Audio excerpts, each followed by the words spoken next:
കഴിഞ്ഞ ദിവസം വീട്ടിൽ കുറച്ച് ചിക്കൻ വറുത്തിട്ടുണ്ടായിരുന്നു കേട്ടോ. അതിൻ്റെ ബാക്കി വന്നപ്പോൾ തോരൻ വെക്കാമെന്ന് കരുതി. അപ്പോൾ അതിൻ്റെ റെസിപ്പി തന്നെ കേട്ടോ ഇന്നത്തെ വീഡിയോയിൽ. അപ്പോൾ ആദ്യം നമ്മൾ എണ്ണ ചൂടാക്കി കടുക് ഇട്ടു. കടുക് പൊട്ടിക്കഴിഞ്ഞ് വറ്റൽമുളക് ഇട്ടു. അത് കഴിഞ്ഞിട്ട് ഒരു 2-3 അല്ലി വെളുത്തുള്ളിയും കുറച്ച് ഒരു ചെറിയ കഷ്ണം ഇഞ്ചിയും കൂടെ ചതച്ചത് ഇതിലേക്ക് ആഡ് ചെയ്തിട്ട് ഇത് നന്നായിട്ട് അതിൻ്റെ കൂടെ ഇട്ടൊന്ന് ഇളക്കിയെടുക്കുകയാണ്. ഇനി നമ്മൾ ചേർത്ത് കൊടുക്കേണ്ടത് ചെറിയ ഉള്ളി ക്രഷ് ചെയ്തതാണ്. 3 ചെറിയ ഉള്ളി വരെ ക്രഷ് ചെയ്തിട്ടുണ്ട് ഇവിടെ. അതാണ് ഇതിൻ്റെ കൂടെ ചേർത്ത് കൊടുത്തിട്ട് ഇളക്കിയെടുക്കുന്നത്. ഇനി അടുത്തതായിട്ട് ഒരു ചെറിയ സവാള ഇതുപോലെ അരിഞ്ഞത് ഇതിലേക്ക് ആഡ് ചെയ്ത് കൊടുക്കാം. കുറച്ച് കറിവേപ്പിലയും കൂടി ഇട്ട് കൊടുത്തിട്ട് എല്ലാം കൂടി ഒന്ന് നന്നായിട്ട് മിക്സ് ചെയ്ത് യോജിപ്പിച്ചെടുക്കാം. നന്നായിട്ടൊന്ന് കുറച്ച് നേരം ഒന്ന് ഇളക്കേണ്ടതാണ്.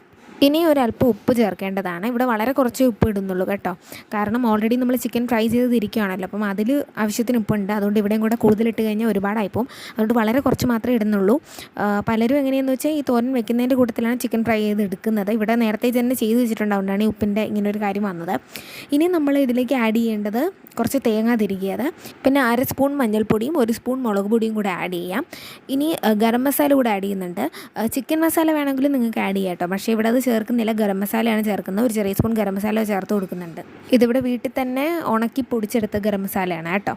ഇനി ഇതെല്ലാം കൂടി നന്നായിട്ടൊന്ന് മിക്സ് ചെയ്തെടുക്കാം. നന്നായിട്ടൊന്ന് യോജിപ്പിച്ചെടുക്കുക. എന്നിട്ട് നേരത്തെ തന്നെ ഫ്രൈ ചെയ്ത് വെച്ചിരിക്കുന്ന ചിക്കൻ നമുക്കിവിടെ ബാക്കി വന്നതായിരുന്നു. അപ്പം അത് ഇതിലേക്ക് ചേർത്ത് കൊടുക്കാം.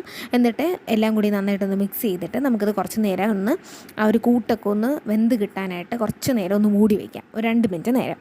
2 മിനിറ്റ് കഴിഞ്ഞ് മൂടി മാറ്റി നോക്കുക. അപ്പോൾ ഇത് നന്നായിട്ട് റെഡി ആയിട്ടുണ്ടാവും. എല്ലാം കൂടെ ജസ്റ്റ് ഒന്നുകൂടി ഒന്ന് മിക്സ് ചെയ്തെടുക്കുക. ചിക്കൻ തോരൻ റെഡിയായി കഴിഞ്ഞു. കുട്ടികൾക്കൊക്കെ ഒത്തിരി ഇഷ്ടപ്പെടുന്നതായിരിക്കും. എല്ലാവരും ട്രൈ ചെയ്യണേ.